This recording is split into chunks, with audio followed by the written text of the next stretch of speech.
titre du message de ce soir, c'est « Aimer Dieu plus que tout et avant tout ». Donc, je répète, « Aimer Dieu plus que tout et avant tout ». Et c'est ce que ce passage nous démontre. Comment on doit aimer Dieu et avant tout. C'est dans Deutéronome, pour ceux qui écoutent, c'est dans Deutéronome, chapitre 6, les versets 4 à 9. Donc, je répète, Deutéronome, chapitre 6, les versets 4 à 9, qu'on va voir au fur et à mesure du déroulement. Et le titre, encore une fois, je le répète, c'est « Aimer Dieu plus que tout et avant tout ». On va regarder ensemble Deutéronome, chapitre 6, le verset 4, qui nous dit « Écoute Israël, l'Éternel est notre Dieu, il est le seul éternel. » Amen. Donc, ce que ça nous demande dans ce passage, c'est qu'il y a un seul Dieu. Et il y a une certitude qui existe dans ce monde. S'il y a une certitude qui existe dans ce monde, c'est bien qu'il n'y a qu'un seul Dieu. Bien que les gens ont tendance à multiplier le nombre de dieux, mais ce ne sont pas les vrais dieux, ce ne sont pas l'éternel Dieu, ce ne sont pas Elohim, El Shaddai, Yahweh et les autres, ce ne sont pas ceux-là. Parce que le seul vrai Dieu, c'est Elohim, El Shaddai, Yahweh, c'est l'Éternel, qui est souvent traduit par l'Éternel. Et Dieu le répète ici à Israël parce qu'il sait que Israël va l'oublier. Il lui répète souvent, il n'y a qu'un seul Dieu. Écoute Israël. Et on peut regarder dans le Pentateuque, on s'aperçoit que Dieu répète souvent, écoute Israël, je suis l'Éternel ton Dieu, il n'y en a pas d'autre, il n'y en a point d'autre, je suis le seul Dieu. Donc il y a seulement un seul Dieu. Et ça, je suis d'accord avec vous, vous êtes certainement d'accord avec moi, et vous croyez cela aussi, qu'il y a un seul Dieu. Mais malgré cela, malgré qu'il n'y avait qu'un seul Dieu, malgré que Dieu l'a répété souvent, Israël s'est tourné vers des idoles. Ils ont abandonné le seul Dieu. Ils ont abandonné le vrai Dieu. Ils ont abandonné le créateur de l'univers. Ils ont abandonné celui qui les a créés. Ils ont abandonné celui qui les a sortis de l'esclavage pour les amener vers la terre promise, vers la liberté.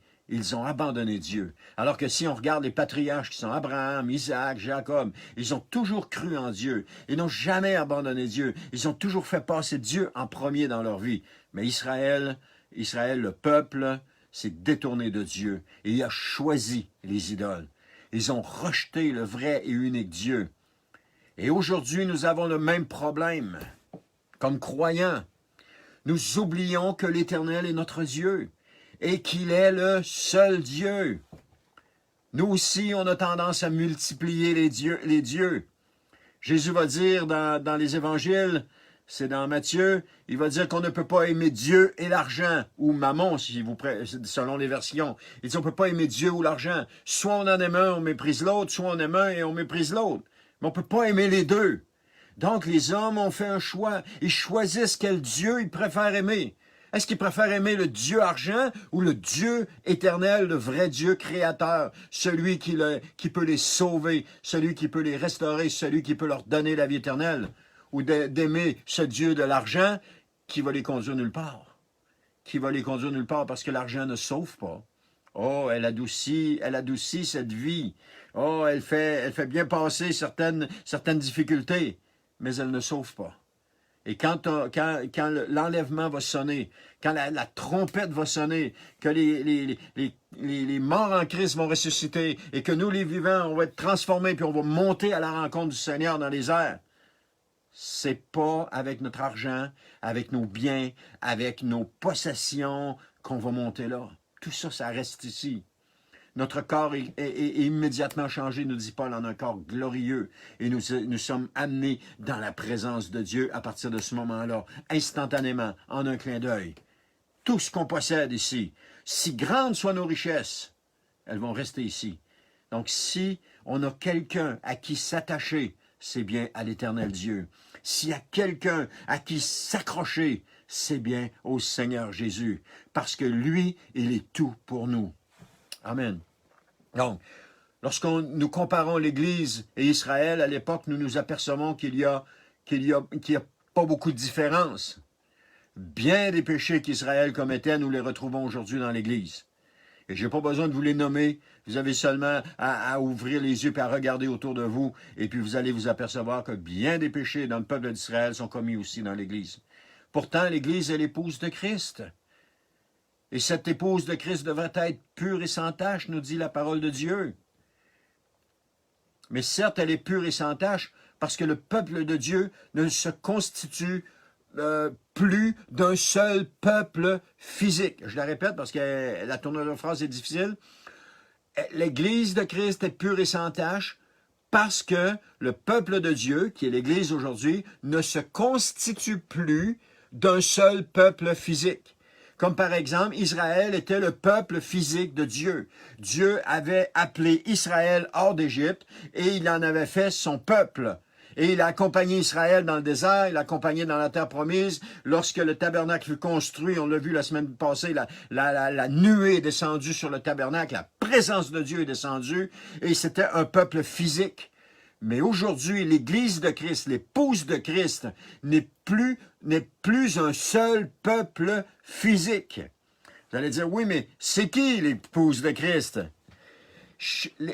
L'Église ou l'épouse de Christ est constituée d'hommes et de femmes de différentes ethnies, de différents pays, de différentes nationalités.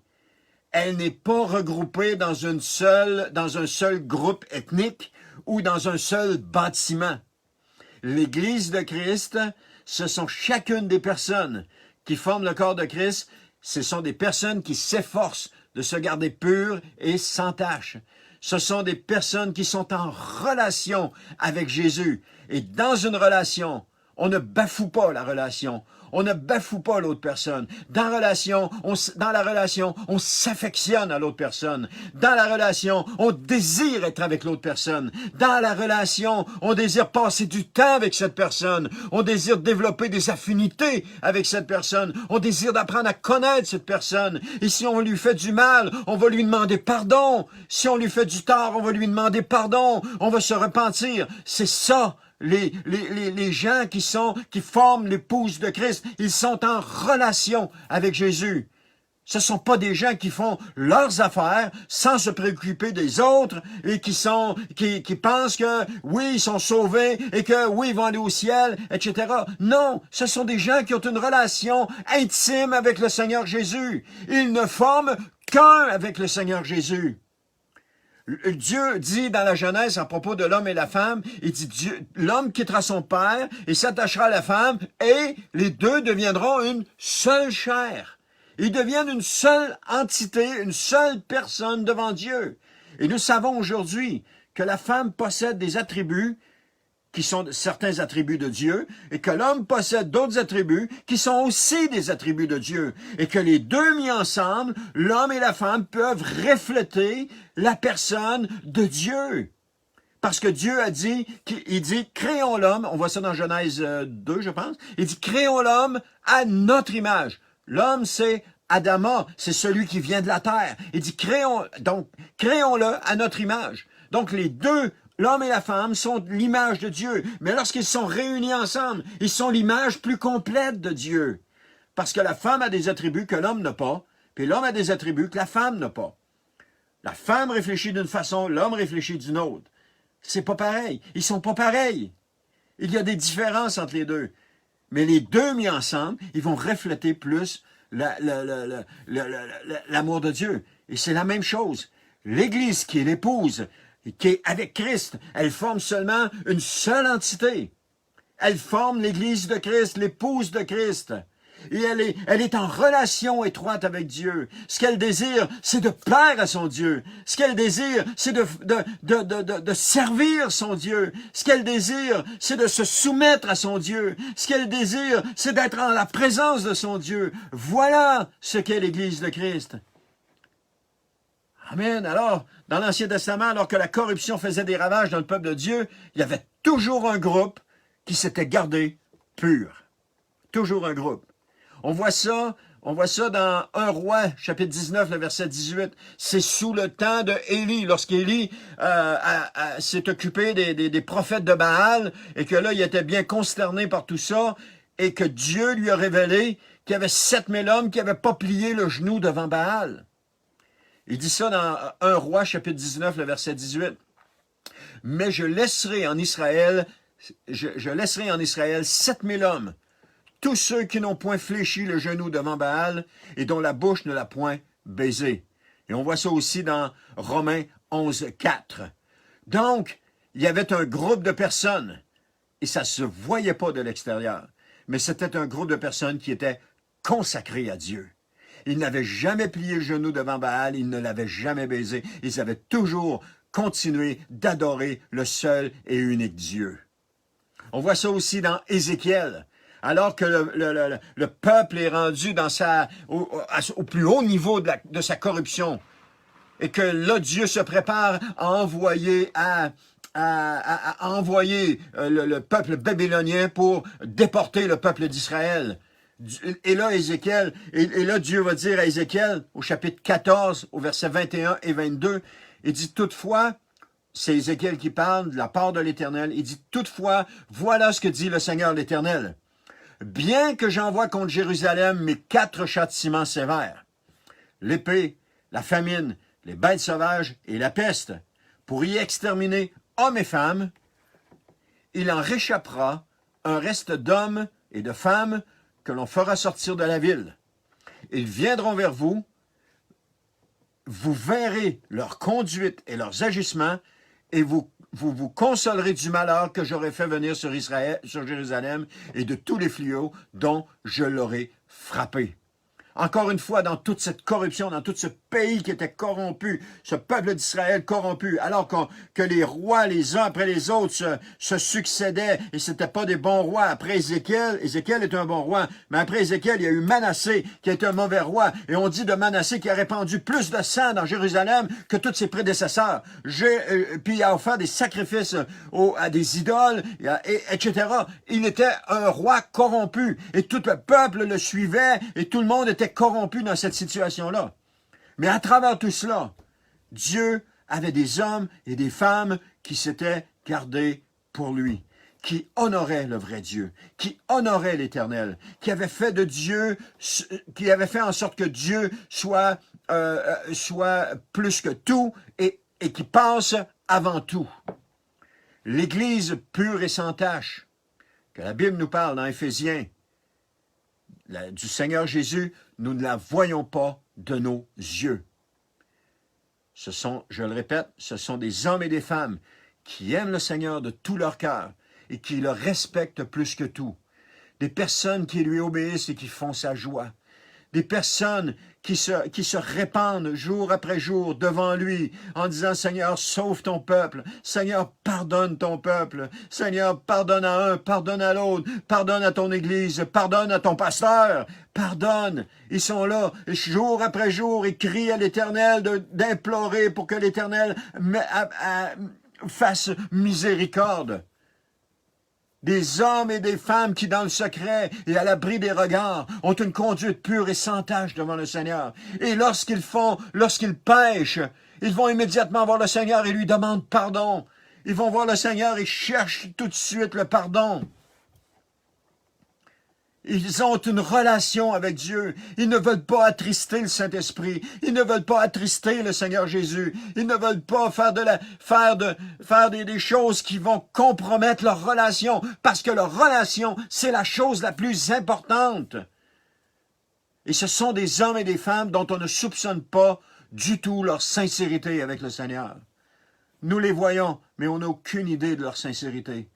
C'est pourquoi lorsque le Seigneur Jésus va venir chercher son Église, ce sont des hommes et des femmes qui ont une relation intime, personnelle avec Dieu.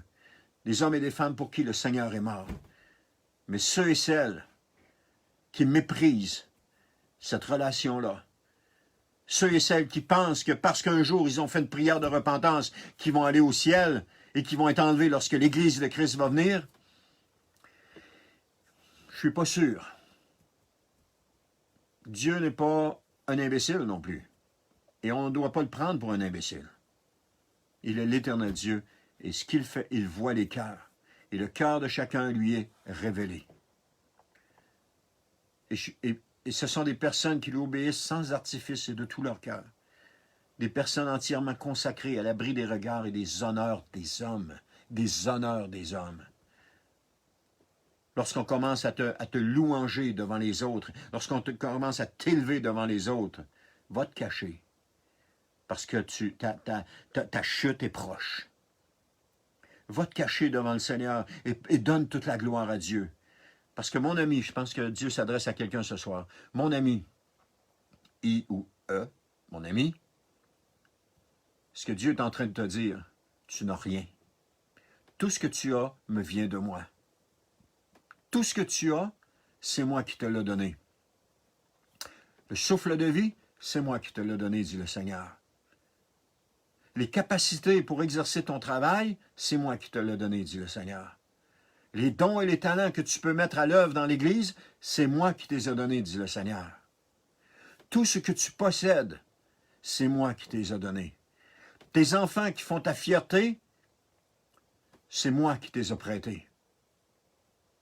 Tout te vient de moi, dit le Seigneur. Ne t'enorgueillis pas de ce que tu as, mais remercie-moi, louange-moi, adore-moi, sois reconnaissant envers moi de ce que tu as. Parce que ce que tu as, c'est moi qui te l'ai donné.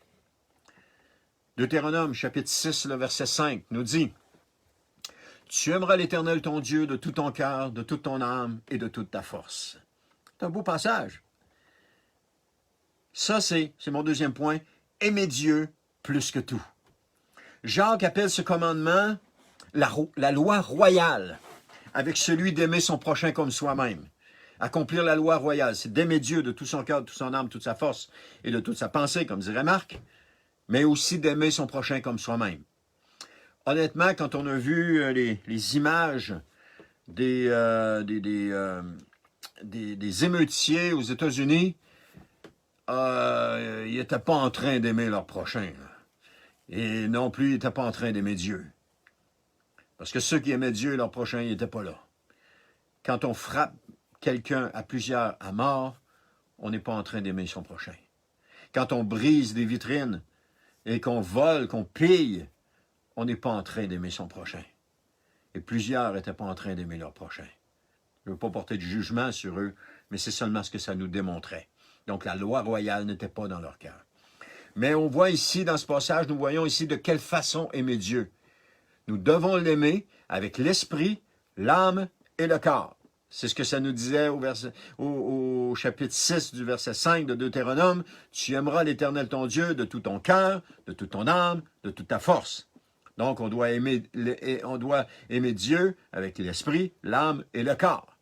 D'ailleurs, c'est de notre être tout entier qu'on aime profondément Dieu. Et c'est ce que nous allons voir un peu plus loin, comment assimiler les commandements et ne pas les oublier. Mais difficile d'oublier 2 commandements qui résument toute la loi. Aimer Dieu, aimer son prochain. C'est les 2 commandements qui résument toute la loi. Deutéronome 6 nous dit, Deutéronome chapitre 6, le verset 6 nous dit que ces commandements que je te donne aujourd'hui restent gravés dans ton cœur. Donc, ils restent gravés dans ton cœur. Des commandements, et ça c'est mon point 3, des commandements gravés dans notre cœur. Dieu nous demande que ces commandements soient gravés dans notre cœur. C'est ce qu'on vient de voir. Comment est-ce qu'on fait pour graver ces commandements dans notre cœur? On peut les graver dans notre mémoire et s'en souvenir, de dire, ah, c'est écrit dans tel passage et ça dit ceci. Ça, c'est de l'intellect. On a ça dans la tête et on le répète, c'est correct. Mais il faut toujours qu'un passage biblique ou qu'une vérité biblique passe de là à là, de la tête au cœur. Il faut que ça descende dans notre cœur. Et Jésus a dit à propos de ces 2 commandements qu'il résumait toute la loi. Donc, aimer Dieu plus que tout et avant tout. Aimer Dieu et aimer son prochain résume toute la loi. Encore aujourd'hui, avec seulement 2 commandements, nous n'arrivons pas à y obéir. Surprenant. Surprenant que l'homme tombe si facilement dans le péché, se laisse tenter si facilement, se laisse séduire si facilement.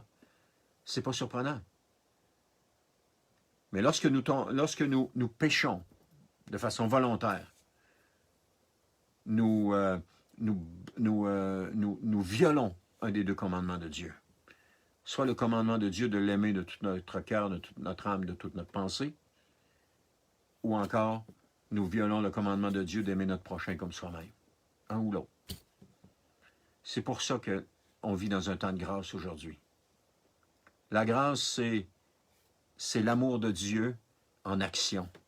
C'est un temps que Dieu a permis pour que l'homme puisse venir à lui, se repentir. Et c'est un temps de miséricorde. Alors que Dieu nous accorde sa miséricorde, il nous permet de venir à lui, de lui demander pardon, et il nous pardonne. Et il jette les péchés dans la mer de l'oubli, la Bible nous dit. Combien la grâce de Dieu est-elle nécessaire encore aujourd'hui? Nous faillissons constamment à ces deux seuls commandements. Aussi simple soit-il, aussi simple soit-elle, nous continuons de faillir. Comment faire pour les appliquer et s'en souvenir constamment? Comment faire pour les graver dans notre cœur? Souvenez-vous, j'ai parlé tout à l'heure de esprit, âme et cœur. Amen. C'est l'apôtre Paul qui affirme cela aussi comme étant la constitution que nous sommes. Nous sommes des êtres tripartites. Il dit ça dans 1 Thessaloniciens, chapitre 5, le verset 23. Il dit que le Dieu de paix vous rende lui-même entièrement saint et qu'il vous garde parfaitement, esprit, âme et corps, donc 3 parties, pour que vous soyez irréprochables. Wow! Pour que vous soyez irréprochables lors de la venue de notre Seigneur Jésus-Christ. Wow! Il dit, je le répète, que le Dieu de paix vous rende lui-même entièrement saint et qu'il vous garde parfaitement, esprit, âme et corps, pour que vous soyez irréprochables lors de la venue de notre Seigneur Jésus-Christ. Donc, comme j'ai dit, nous sommes des êtres tripartites. Dieu donne 3 façons pour se souvenir de ses commandements. On va voir ça tantôt on le voit dans Deutéronome, chapitre 6, le verset 7. Il dit, « Tu les inculqueras à tes enfants, et tu en parleras chez toi dans ta maison. Et quand tu marcheras sur la route, quand tu te coucheras et quand tu te lèveras. » Je le répète. « Tu les inculqueras à tes enfants, et tu en parleras chez toi dans ta maison. Et quand tu marcheras sur la route, quand tu te coucheras et quand tu te lèveras. » Ces commandements-là, ce que Dieu demande, c'est qu'ils soient constamment l'objet de nos pensées. Constamment l'objet de nos pensées. Qu'on les inculque à nos enfants, qu'on en parle chez soi dans la maison, quand on marche sur la route ou quand on se couche ou quand on se lève, qu'on ait ces 2 commandements d'aimer Dieu et d'aimer notre prochain en tête. Il dit inculquer. Inculquer, ça a rapport à l'esprit. Attacher, ça a rapport au corps. Et inscrire, ça a rapport à l'âme. Vous allez voir comment je développe ça. Je trouve ça pas pire de la façon que le Saint-Esprit nous présente ça ce soir. Alors, inculquer, ça, c'est au niveau de l'esprit. Parce que inculquer signifie faire entrer quelque chose dans l'esprit de quelqu'un, le lui imprimer fortement. Donc, il dit inculquer aux enfants. Donc, c'est-à-dire leur faire entrer dans l'esprit et pour qu'ils s'en souviennent toute leur vie. En parler chez soi dans sa maison. On parle d'inculquer aux enfants. On parle d'en parler dans sa maison. En parler quand on marche sur la route. En parler quand on est avec eux. En parler lorsqu'on se couche. En parler lorsqu'on se lève. Toujours en parler. C'est quelque chose que nous devons fortement imprégner dans notre esprit. Avec toute la méchanceté qui est manifestée dans le monde aujourd'hui, facile de voir que ce n'est pas les commandements de Dieu qui sont inculqués dans l'esprit. En tout cas, pour ceux qui sont actifs dans ces manifestations-là. Les parents ont une responsabilité envers leurs enfants. Le passage de Deutéronome 6 nous dit bien, 6-7 nous dit bien, « Tu les inculqueras. » Il parle à qui? Il parle aux parents. Il ne parle pas au pasteur de l'Église. Il ne parle pas à un prophète quelconque. Il ne parle pas à qui que ce soit, il parle aux parents. Il dit, tu les inculqueras à tes enfants. Tes enfants, c'est qui tes enfants? C'est mes enfants. Mes enfants, c'est parce que je suis parent. T'es inculqueras à tes enfants. Nous avons cette responsabilité-là comme parents d'inculquer les commandements de Dieu. Et combien ces commandements de Dieu peuvent être faciles lorsqu'ils sont réduits à 2 seuls commandements qui résument toute la loi. Là, je sais, il y en a qui vont peut-être m'écrire et qui vont dire « Oh, pasteur, on n'est plus sous la loi, on est sous la grâce. » Soit on est sous la grâce, on n'est plus sous la loi, c'est vrai. On a pu accomplir les œuvres de la loi, puis Paul va dire que la loi est encore valable, mais pour ceux qui sont perdus. Mais elle est encore active. Jésus a dit aussi qu'il n'y a pas un seul trait de loi ou un seul iota de la loi qui va disparaître jusqu'à ce qu'elle soit venue. Donc la loi est encore là, elle est encore en force. Mais pour nous, chrétiens qui sont nés de nouveau, qui avons goûté le don de la grâce que Dieu nous a fait, la loi se résume à 2 commandements. Aimer Dieu puis aimer son prochain. Elle se résume à ça. Et si on n'est pas capable d'obéir à ces 2 seuls commandements, alors il dit des inculquer. C'est aux parents d'inculquer aux enfants. C'est aux parents d'apprendre aux enfants quelle est de leur donner la responsabilité, de leur apprendre la parole de Dieu, de passer du temps avec eux autres, de les instruire. C'est quelque chose que nous devons fortement imprégner aussi dans notre esprit. Avec toute la méchanceté, je l'ai dit tantôt, on est rendu ici. Les parents ont une responsabilité envers leurs enfants.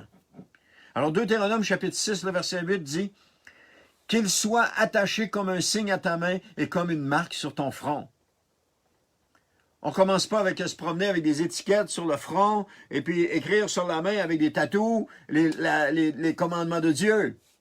C'est pas ça que ça veut dire. C'est au sens figuré.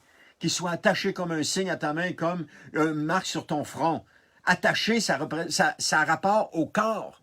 Tantôt, inculqué avait rapport à l'esprit. Attaché a rapport au corps. Parce qu'il dit ici, que ce soit un signe sur ta main et une marque sur ton front. Donc, on les attache à notre corps. Dans quoi que ce soit que nous faisons, rappelons-nous les commandements de Dieu. Quoi que ce soit qu'on fait avec notre corps, rappelons-nous les commandements de Dieu.